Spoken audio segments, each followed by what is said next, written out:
아멘. 은혜로운 찬양 너무나 감사드립니다.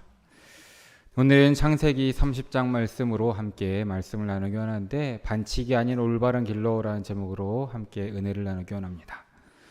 2000년도에 나온 영화가 있습니다. 반칙왕이라는 영화가 있습니다. 아마 보신 분들도 계실 테고 듣기만 하신 분들도 계실 텐데, 이 주인공은 송강호가 연기한 임대호라는 사람입니다. 이 사람은 은행 창구를 지키면서 그냥 단조로운 하루를 보내는 평범한 은행원이었습니다. 지각도 하고 실적도 별로라서 지점장에게 매일 욕도 먹고 또 기술에 걸려서 헤드락도 당하는 그런 사람이었죠. 그러니까 짝사랑하는 은행 동료 역시도 눈길 한번 주지 않는 그런 사람이었습니다. 이렇게 하루하루를 무료하게 보내는데, 어느 날 운명처럼 무너져가는 한 그 프로레슬링 체육관에 가게 되고, 거기서 훈련을 받아서 가면을 쓴 레슬러가 되어서 경기장의 환호를 경험하는 영화가 이 반칙왕이라는 영화입니다. 이 영화의 슬로건은 이 포스터에 있는 것처럼 보이시는지 모르겠지만, 시끄러운 세상 반칙으로 산다라는 슬로건을 가지고 있는 영화였습니다. 특별할 것이 없고 매일 반복되는 삶 가운데 지친 사람들에게 이 영화는 묘한 즐거움을 주었던 것이죠. 힘없는 사람들이나 반드시 법을 지키며 살아야 한다는 그 압박을 느끼는 대부분의 사람들에게 주인공이 쓴 이 마스크는 힘 있는 자들이 만든 규칙들을 부숴버리거나 자유롭게 싸우는 그런 이미지를 우리에게 대변했던 것입니다. 이 당시에 많은 사람들이 영화를 보면서 희열을 느꼈다라고 합니다. 주인공이 마스크를 쓰고 링에서 느꼈던 그 자유를 관객들도 함께 느꼈다라는 것이죠. 영화 속의 이 반칙이라는 것은 어쩌면 힘없는 사람들의 마음 가운데 있는 자유에 대한 갈망의 다른 표현이다라고도 볼 수 있을 것입니다. 그런데 우리는 영화와 현실을 구분할 필요가 분명히 있는 것입니다.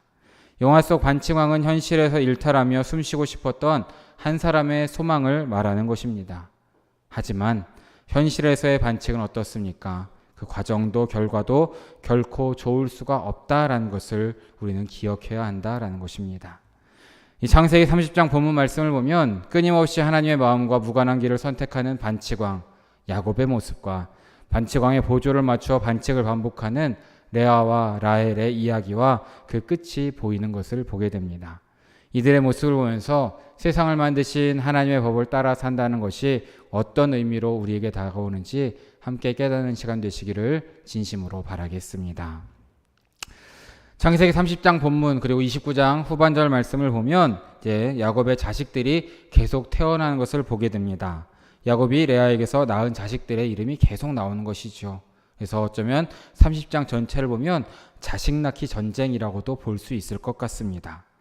레아는 르우벤, 시므온, 레위, 유다를 내려놨습니다. 30장으로 넘어오면 라헬이 자기도 아들을 낳고 싶다라고 으름장을 놓게 됩니다.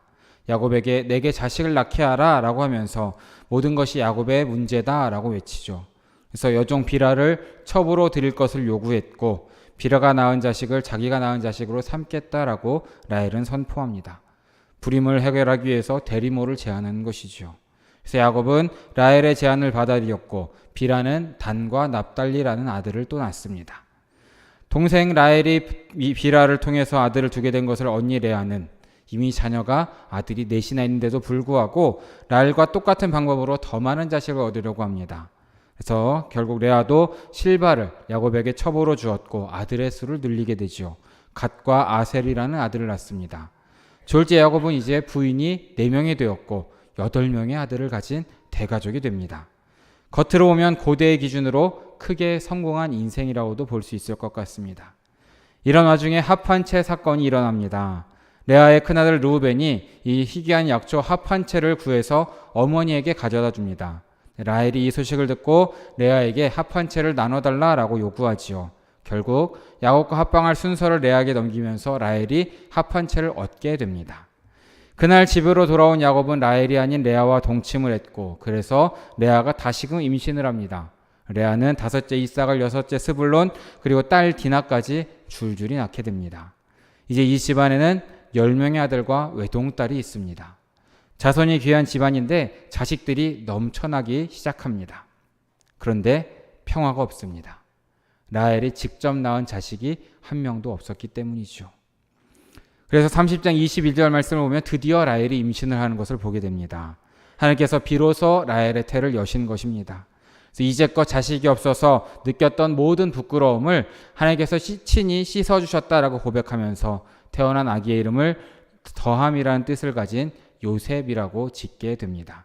이것이 야곱의 11번째 아들입니다. 여기까지만 스토리를 정리했는데도 좀 뭔가 마음이 갑갑합니다.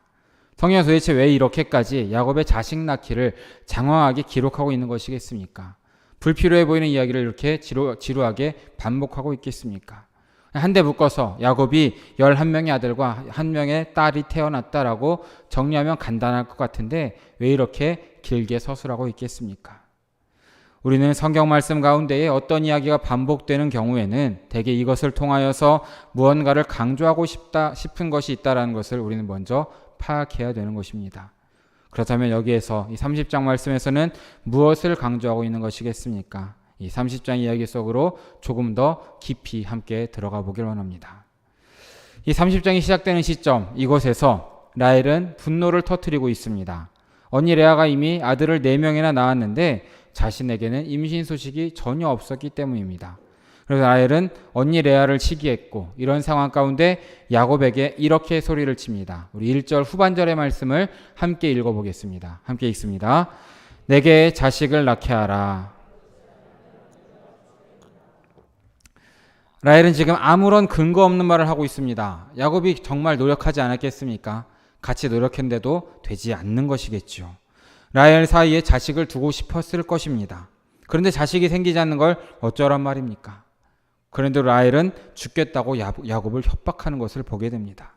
그래서 이 어이없는 말에 야곱은 이렇게 대답을 합니다. 우리 2절의 말씀도 함께 읽어보겠습니다. 2절 말씀입니다. 야곱이 라헬에게 성을 내어 이르되 그대를 임신하지 못하게 하시는 이는 하나님이시니 내가 하나님을 대신하겠느냐.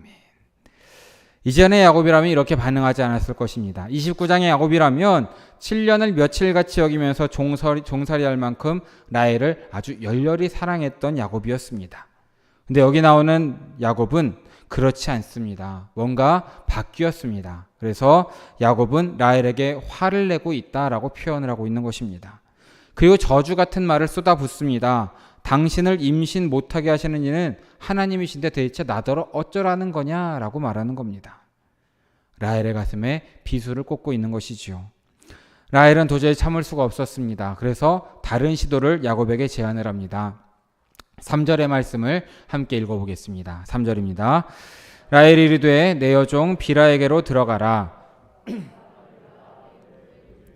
그러면 나도 그로 말미암아 자식을 얻겠노라 하고, 이 당시 근동 지역에서 흔히 볼 수 있었던 이 대리모 제도를 사용하겠다라고 말하고 있습니다.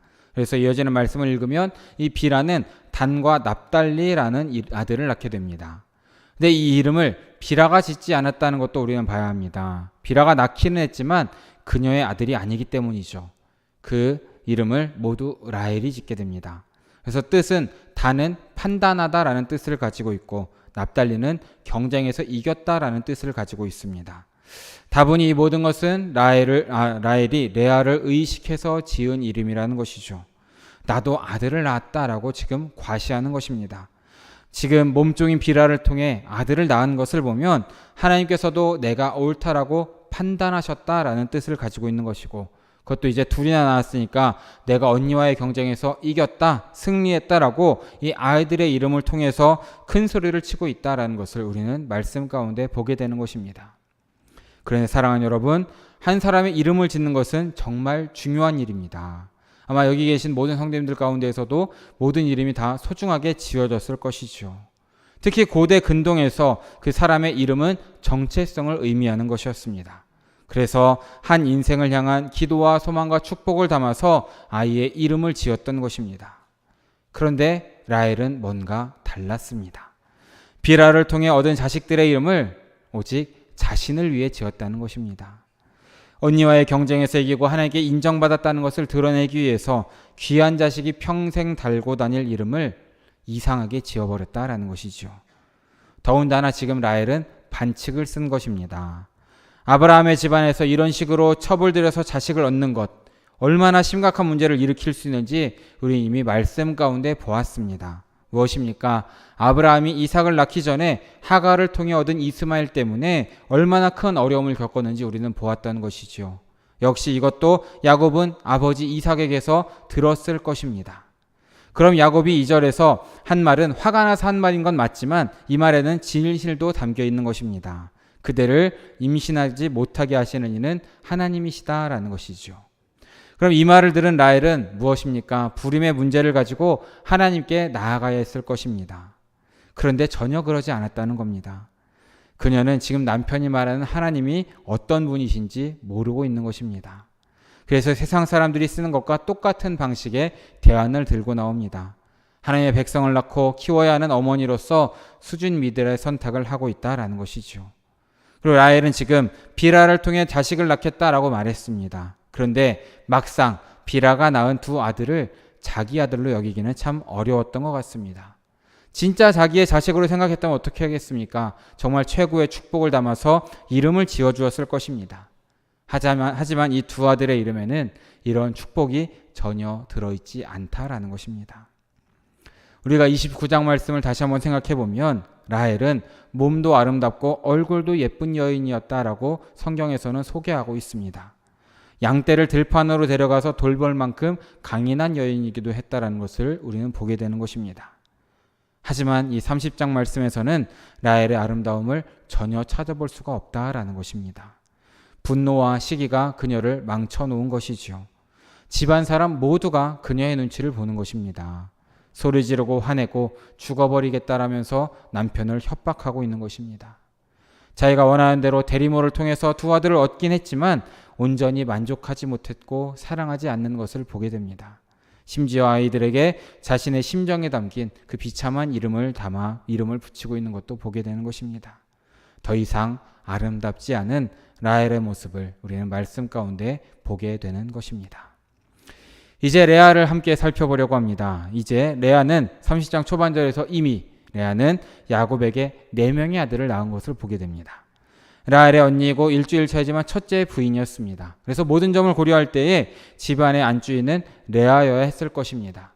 하지만 꽤 오랜 시간이 지났음에도 불구하고 레아는 야곱 집안의 안주인이 될 수 없었던 것 같습니다. 레아는 아버지 라반의 탐욕 때문에 자기의 의지와 상관없이 야곱과 결혼했던 것이죠. 아버지는 그저 야곱이라는 유능한 노예 하나를 더 붙들어 놓기 위해서 그녀를 희생제물로 삼았던 것입니다. 레아는 야곱이 동생 라헬을 사랑하는 것을 이미 알고 있었지만 아버지에게 떠밀려서 정체를 숨기고 야곱과 첫날 밤을 보냈던 것입니다. 자기를 사랑하지 않는 남자와 타이에서 결혼해서 첫날 밤을 보낸 이 레아의 마음이 어땠겠습니까? 물론 고대 사회가 대부분 그러했듯이 결혼이라는 것은 집안의 어른들이 결정하는 경우가 많아서 레아는 이 상황에 말없이 순종했을 것 같습니다. 그래도 야곱이 일주일 후에 원래 원했던 동생인 라헬과도 결혼할 테니까 자신을 그렇게까지 많이 미워하진 않겠지라고 생각했을 것이죠. 시간이 흐르면 야곱도 라헬도 자신을 용서해 주리라 라고 이렇게 조금은 기대했을 것입니다. 하지만 그럼에도 불구하고 이 레아를 야곱은 전혀 사랑하지 않았던 것 같습니다. 그 말씀이 29장 31절에 나와 있습니다. 우리 함께 읽어보겠습니다. 여호와께서 레아가 사랑받지 못함을 보시고 아멘. 무엇입니까? 여호와께서 레아가 사랑받지 못함을 보셨다라는 것입니다. 레아의 태가 열리고 아들 넷이 연달아 태어난 이유를 여기에서 이렇게 설명하시는 겁니다. 하나님께서 보시기에도 야곱이 너무 심하게 레아를 사랑하지 않기 때문에 레아를 돌보셨다는 것이죠. 대놓고 라헬만 사랑하고 레아를 미워했고 아내로 대접하지 않았던 것입니다. 아내로서 마땅히 대접받아야 할 사랑을 받지 못한 것입니다. 그래서 하나님께서는 그런 레아를 위로하기 위해서 그 태에 자녀를 주신 것입니다. 아들들의 이름에는 이 레아의 기대와 레아의 신앙이 담겨 있는 것을 보게 됩니다. 먼저 르우벤은 여호와께서 나의 괴로움을 돌아보셨으니 이제는 내 남편이 나를 사랑하리로다. 시몬을 보면서는 하나님이 그녀의 사랑받지 못함을 들으시는 분임을 고백하는 것을 보게 됩니다. 레위 역시도 이제 3명의 아들을 낳았으니까 남편이 자신을 더 이상은 멀리하지 않을 것이다 라는 기대감을 표현하고 있음을 우리는 보게 됩니다. 하지만 레아의 기대는 이루어지지 않는 것을 보게 됩니다. 아들을 셋이나 낳았음에도 불구하고 야곱의 마음은 레아에게 돌아서지 않았던 것입니다. 야곱에게는 그저 아직까지도 눈에 보이기에 좋은 라헬뿐이었다라는 것입니다. 하지만 이제 레아가 넷째 아들을 낳습니다. 그리고 그 이름을 지을 때에는 이제 그녀의 영적 성숙이 절정에 이르는 것을 보게 됩니다. 유다라는 이름을 낳습니다. 아들을 낳는데 이름은 무엇입니까? 내가 이제는 여호와를 찬송하리로다 라는 이름을 가지고 있는 것입니다. 남편이나 어떤 감정이나 어떤 것도 들어있지 않습니다. 여기에는 오직 여호와 하나님의 이름만 있다는 것을 우리는 바라봐야 하는 것이죠. 남편이나 나의 상황이나 환경과는 무관하게 이제는 여호와 하나님만 찬양하겠습니다 라고 고백하고 있는 것입니다. 레아는 고통의 시간을 지나면서 차츰차츰 변화되는 것을 우리는 보게 됩니다. 첫 아들을 낳을 때에도 여호와 하나님에 대한 신앙이 있었습니다. 하나님은 그녀의 얘기를 들어주셨고 그 상황을 돌아보시는 분이었다라고 고백을 합니다. 하지만 그 모든 상황은 하나도 해결되지 않았습니다. 그리고 긴 세월이 지나서 넷째 아들을 낳았을 때에 이제 레아는 그 아들의 이름을 빌어서 자신의 깨달음을 이렇게 고백하는 것입니다. 하나님, 나의 상황이나 나의 남편과 나의 환경과는 무관하게 하나님만을 찬양합니다 라고 이렇게 고백하고 있는 것입니다. 하지만 우리가 알다시피 레아의 변화는 완전한 변화는 아니었던 것 같습니다. 라헬이 반칙을 써서 비라를 통해서 두 아들을 낳고 기고만장할 때에 레아 역시도 이제 반칙을 하는 것을 보게 되는 것입니다. 자신의 몸종인 실바를 야곱에게 주어서 아들을 더 낳아야 한다고 주장을 했고 이를 실행에 옮겨서 두 아들을 더 낳게 됩니다. 그들이 갓과 아셀입니다. 갓은 복되도다라는 뜻을 가지고 있고 아셀은 기쁘다라는 뜻을 가지고 있는 이름입니다. 레아는 지금 남편의 반응에 연연하지 않는 것입니다. 사랑을 갈구하는 것이 아니라 하루하루 주어지는 모든 삶 가운데에 복되고 기쁨을 누린다라는 것을 이렇게 표현하고 있다라는 것이죠. 그리고 합한채 사건 이후에 레아는 두 아들을 또 낳게 됩니다. 이사갈과 스불론이라는 이름의 아들을 낳게 됩니다. 이사갈은 내가 내 시녀를 내 남편에게 주었으므로 하나님께서 내게 그 값을 주셨다라는 뜻이고, 스불론은 하나님께서 내게 후한 선물을 주셨다. 여섯 아들을 낳았으니 이제는 그가 나와 살리라 라는 뜻을 가지고 있는 아들 둘을 낳게 됩니다. 아직 레아는 남편과 함께하고 싶은 마음이 있습니다. 아들을 6이나 낳아준 자신에게 마음을 주지 않는 야곱이 아직도 서운한 것 같습니다. 가능하면 그녀에게도 좀 마음을 줬으면 좋겠습니다. 그래서 이 스불론의 이름에는 이런 마음이 담겨 있는 것이죠. 하지만 이사갈과 스불론, 이 이름 역시 우리가 잘 살펴보면 하나님께서 주신 것에 대한 감사를 담은 고백이다라는 것을 우리는 함께 바라볼 수 있어야 되는 것입니다. 이것을 통해서 우리가 깨달을 수 있는 것은 레아는 지금 완전하진 않지만 남편에게 사랑받지 못하는 슬픈 현실, 동생에게 존중받지 못하는 서러운 현실 가운데에서도 끊임없이 하나님을 만났다라는 것을 우리는 기억해야 되는 것입니다. 하나님의 성품이 어떠신 분인지, 또 하나님께서 나에게 어떤 일을 행하시는지를 하나하나 배워가고 있다라는 것입니다. 그리고 소중한 아들들의 이름에 하나님을 향한 그 깨달음을 집어넣고 함께 담고 있다라는 것이죠. 믿음 없는 야곱의 집안입니다. 그런데 이 가운데 하나님의 마음을 알고 가르치는 영적 어머니로서 레아가 하루하루 점점 성숙해가고 있는 모습을 우리는 말씀 가운데 함께 바라볼 수 있는 것입니다. 그런데 이렇게 자식 낳기 전쟁이 한창 치열할 때에 또 다른 사건이 하나 일어나게 됩니다. 합한채 사건입니다. 우리 14절의 말씀을 함께 읽어보기 원합니다. 14절입니다. 밀 거둘 때 르우벤이 나가서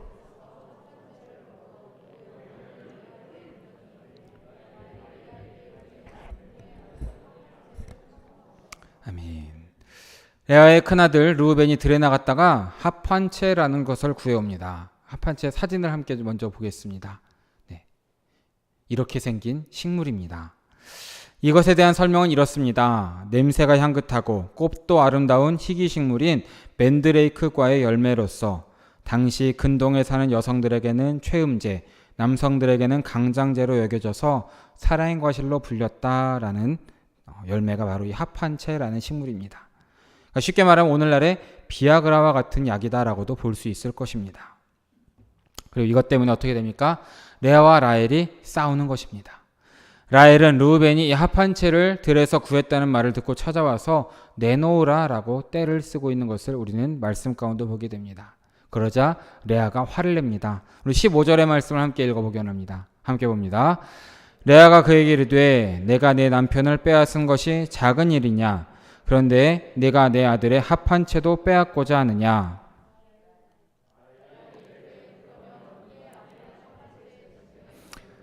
내 남편이 언니와 동침하리라 하니라. 아멘. 합한 채를 내놓으라는 이 말도 안 되는 동생의 요구에 레아가 화를 내면서 이렇게 소리를 지르는 겁니다. 지금 네가 내 남편을 빼앗은 것이 작은 일이냐? 근데 이번에는 내 아들의 합한 채도 빼앗으려느냐? 정말 해도 너무한 거 아니냐라고 얘기하는 겁니다. 이에 라헬이 한 발 물러서며 이런 조건을 겁니다. 합한 채를 주면 오늘 밤에 야곱을 언니의 천막으로 보낼게. 그 순서를 나랑 바꿉시다 라고 얘기하는 겁니다. 레아는 라헬의 제안을 받아들입니다. 그래서 합한 채를 내주고 야곱과 동침할 순번을 바꾸는 것이죠. 근데 라헬의 의도와는 정반대되는 일이 일어났습니다. 자신이 합한 채를 먹으면 자신이 아들을 낳으리라고 생각을 했는데 그것과는 반대로 레아가 또다시 5번째 아들을 임신했다라는 겁니다. 17절의 말씀을 함께 읽어보기 원합니다. 17절의 말씀입니다. 하나님이 레아의 소원을 들으셨으므로 그가 임신하여 5째 아들을 야곱에게 낳은지라. 아멘. 자, 근데 이 에피소드가 이 레아와 라헬의 자식 낳기 전쟁 한복판에 왜 이 구분이 들어가 있겠습니까? 이것은 자식을 낳고자 하는 이 모든 일들의 배후에는 누가 있는지를 우리에게 가르쳐주기 위해서 이 대목이 들어가 있다라는 것입니다. 라헬과 레아는 야곱의 입을 통해서 임신하지 못하게 하시는 하나님이시다라는 말을 함께 들었을 것입니다. 태를 열기도 하고 닫기도 하는 분은 하나님이라는 말이죠. 여호와 하나님께서 모든 생명의 주관자라는 것을 두 사람 모두가 들었을 것입니다. 하지만 라헬은 그 말을 믿지 않았던 것입니다. 그래서 구하기 힘든 합한 채를 수중에 넣기만 하면 나도 아들을 낳을 수 있겠지라는 기대감이 있었던 것입니다. 그래서 그것을 얻기 위해서라면 야곱과의 동침권도 넘길 정도였다라는 것이죠. 그런데 레아는 달랐습니다. 내 자녀를 통해 고백했듯이 여호와 하나님께서 보시고 들으시고 주시는 분이라는 것을 이미 믿었고 고백하고 있던 것입니다. 태의 열고 닫음이 하나님께 달려있음을 이미 믿었고 합한 채 있지 않다라는 것을 깨달았던 것입니다. 그래서 어떤 믿음의 결단합니까? 여호와 하나님을 신뢰함으로써 이 합한 채를 내어주는 것을 보게 되는 것입니다. 그래서 그녀의 선택을 기뻐하신 하나님께서는 레아에게 5째 아들을 허락해 주셨다는 것입니다.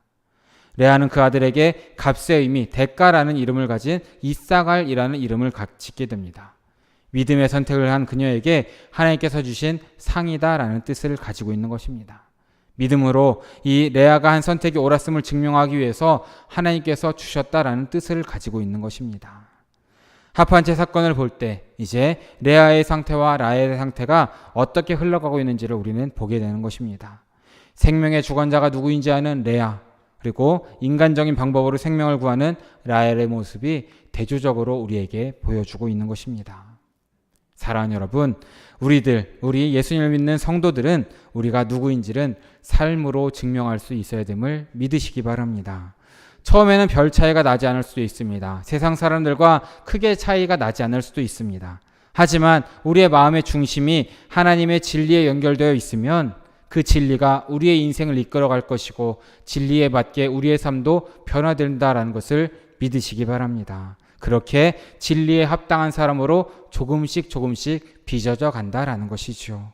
우리 사랑하는 영혼의 성도님들 역시도 레아처럼 진리에 합당하게 하루하루 빚어져 가시는 우리 모두 되시기를 진심으로 바라고 축복합니다. 이제 이 이야기의 3번째 인물인 야곱을 좀 살펴보려고 합니다. 계속해서 야곱을 함께 살펴봤기 때문에 간단하게 야곱에 대해서는 정리하려고 합니다. 야곱은 이 기나긴 자식 낳기 전쟁인 창세기 30장에서 가장 소극적인 인물로 묘사가 되고 있습니다. 라헬이 질투에 휩싸여 죽겠다고 으름장을 놓을 때 야곱의 반응은 정상적이지 않습니다. 라헬에게 화를 내면서 라헬의 태를 닫은 것이 하나님이다 라고 그냥 선언하고 화를 내고 있는 것을 보게 됩니다. 틀린 말은 아닙니다. 하지만 이렇게 화를 내며 자는 것은 잘못되었다라는 것이죠. 아브라함과 이삭에게 있었던 이 불임 관련의 이야기를 야곱은 라헬에게 들려주면서 하나님을 신뢰하고 하나님께 기도해야 한다라고 가르쳐야 됐습니다. 이삭처럼 이 일을 두고 하나님 앞에 함께 나아가서 기도했어야 되는 것이죠. 하지만 야곱은 어떻게 합니까? 그저 화를 내고 성을 내고 쏘아붙이는 것으로 끝내버렸다라는 것입니다. 내 잘못이 아니다. 하나님 탓이다라는 것입니다. 게다가 비슷한 시기에 결혼한 레아는 아들을 이미 넷이나 낳았는데 네가 자식을 낳지 못하는 것은 너의 탓이다. 나 때문이 아니다라는 이런 의미도 이 말에 포함되어 있다라는 것이죠. 아주 라헬의 가슴을 후벼 파고 있다라는 것입니다. 그러고 나서 그는 아무 일도 하지 않습니다. 태어난 자식들에게도 관심이 없는 것을 보게 됩니다. 아이들의 이름을 누가 짓습니까? 전부 레아와 라헬이 짓는 것을 우리는 말씀을 통해 보게 되는 겁니다. 아버지로서 누릴 수 있는 최고의 권리, 그 아들에게 축복의 이름을 전해주는 것을 전혀 행사하지 않는다는 것입니다. 무엇입니까? 한마디로 가정에 관심이 없었다라는 것입니다. 하루 종일 열심히 일한 사람이긴 합니다. 나중에 라반을 통해 들어보면 아주 탁월한 양을 치는 사람이었다는 것입니다. 그래서 대부분의 시간을 들판에서 보낸 것 같습니다. 왜입니까? 아마도 4명의 여자들이 싸우고 있는 집에 들어가고 싶지 않아서였을 수도 있을 것 같습니다.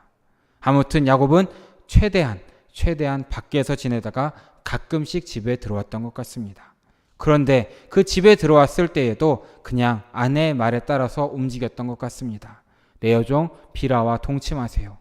내 여종 실바와 동침하세요. 합판차를 주고 당신과 이 순서를 샀으니까 오늘은 나와 동침해야 합니다. 야곱은 이렇게 망가져 버린 것입니다. 가정에서 일어나는 엄청난 전쟁을 알고 있지만 모른 채 하고 있습니다.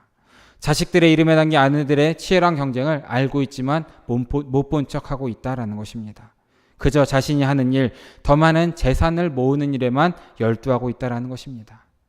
반칙은 지금 라헬도 했고 레아도 했지만 야곱은 반칙을 하는 정도가 아니라 아예 서두에서 말씀드렸던 반칙 왕 같습니다. 집 밖에서는 성공했습니다. 사람들의 인정을 받고 박수를 받는 것이 좋았을 테죠. 하지만 야곱은 집 안에서 피눈물 나는 전쟁이 날마다 벌어지고 있다는 것을, 자신이 그 문제에 개입해서 지도해야 하는 가장이라는 사실을 철저히 무시한 채 자신 혼자만의 평화를 지키며 사는 무책임한 사람이었다라는 것을 우리 말씀을 통해 바라볼 수 있어야 되는 것입니다. 사랑하는 여러분, 가정에서 복음의 통로가 되기 위해서 하나님께서 우리를 먼저 부르셨음을 기억하시기 바랍니다. 그렇다면 우리는 가만히 앉아만 있어서는 안 된다는 것이죠. 하나님께서 우리를 먼저 부르셨을 때엔 이유가 있다는 것입니다. 우리는 우리의 가족에게 또 우리의 주위에 있는 많은 믿지 않은 사람들에게 진리를 가르쳐야 되는 것입니다. 또한 먼저 기도를 가르쳐 줄 수 있어야 된다는 것을 믿으시기 바랍니다. 그래서 그 문제에 뛰어들어서 그 문제를 하나님의 관점으로 해석하고 하나님의 관점으로 해결하고 하나님의 길을 보여주고 인도할 수 있어야 된다라는 것이죠. 문제를 버려두고 나 혼자 평화로운 길을 걸어가는 것, 그것은 반칙이라는 것을 깨달아야 되는 것입니다. 이 창세기 30장에서도 그래서 야곱에게 반전의 모습은 보이지 않습니다. 아직까지도 야곱은 그대로인 것 같습니다.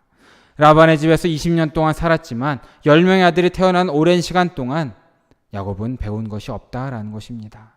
그러기에 사랑하는 여러분, 우리는 야곱이나 라헬의 길이 아니라 레아의 길을 걸어가시는 우리 모두 되시기를 진심으로 바라겠습니다.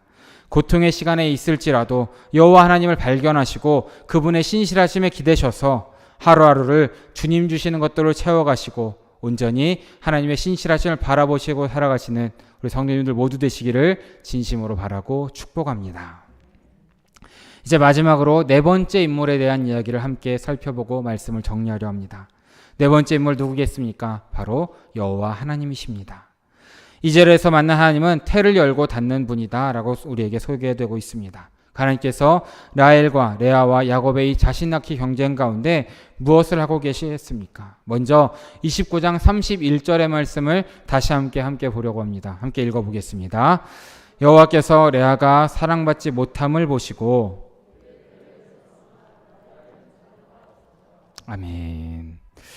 남편의 사랑을 받지 못한 레아의 슬픔을 보셨고 들으신 하나님께서는 레아에게 아들을 주셨다라는 겁니다. 레아가 자식을 낳는 과정을 통해서 하나님의 성품을 하나하나 발견할 수 있도록 도와주셨고 하나님을 예배하는 사람으로 레아를 빚어가신 분이 바로 하나님이라는 것입니다.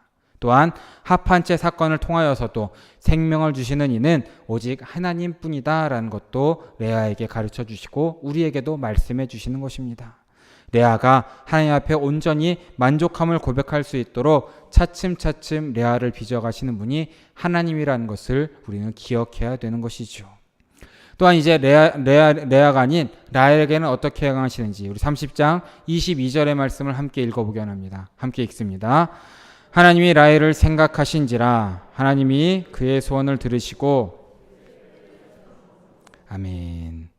하나님께서는 라헬의 태를 여셨습니다. 그래서 라헬에게 아들을 주셨다라는 것을 우리는 보게 됩니다. 그런데 언제 라헬의 태를 여셨는지를 함께 봐야 됩니다. 언제입니까? 그의 소원을 들으셨을 때 태를 여셨다는 것입니다. 즉 무엇입니까?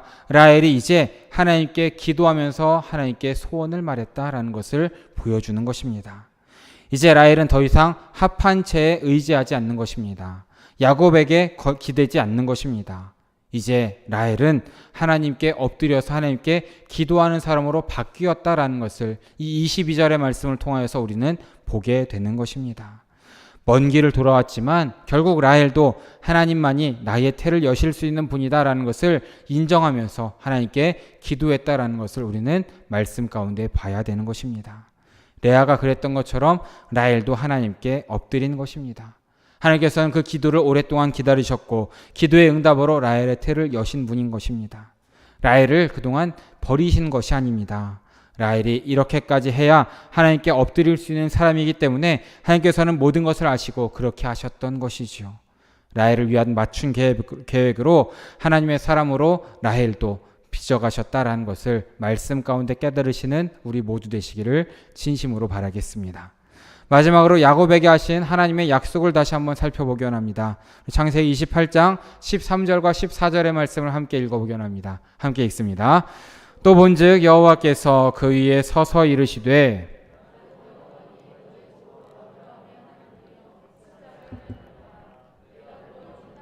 너가 너와 네 자손에게 주리니 내 자손이 땅의 티끌같이 되어 내가 서쪽과 동쪽과 북쪽과 남쪽으로 퍼져나갈지며 땅의 모든 족속이 너와 내 자손으로 말미암아 복을 받으리라. 아멘. 언제입니까? 베델에서 야곱에게 임하신 하나님의 약속의 말씀입니다.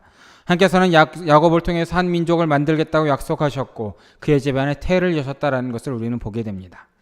그런데 지금 레아와 라헬, 비라와 실바 그리고 가정을 돌보지 않고 믿음으로도 훈련시키지 않는 야곱, 이들이 만들어내는 이 창세기 30장 이야기를 보면 반칙 투성이의 이야기라는 것을 우리는 보게 되는 것입니다.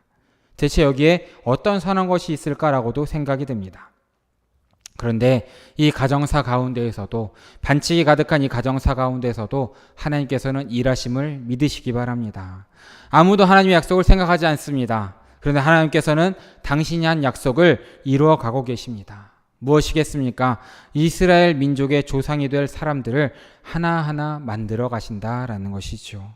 12지파로 이루어질 하나님의 나라의 백성, 이 이스라엘의 백성 12지파의 시조가 될 아들이 지금 엉망진창이 된 야곱의 가족사 가운데 만들어지고 있다는 것을 우리는 바라봐야 되는 것입니다. 이것을 통해서 우리는 우리 가운데 신실하게 약속하시고 그 약속을 이뤄가시는 하나님을 바라보시고 하나님을 의지하시는 우리 모두 되시기를 진심으로 바라겠습니다. 말씀을 정리합니다. 사랑하는 여러분, 오늘 우리가 살아가는 이 시대는 반칙왕이 더 많은 것을 챙겨가는 것 같이 느껴질 때가 많습니다. 신실하고 성실하게 살기보다는 반칙을 써야 뭔가를 얻는 것 같이 느껴질 때도 있습니다.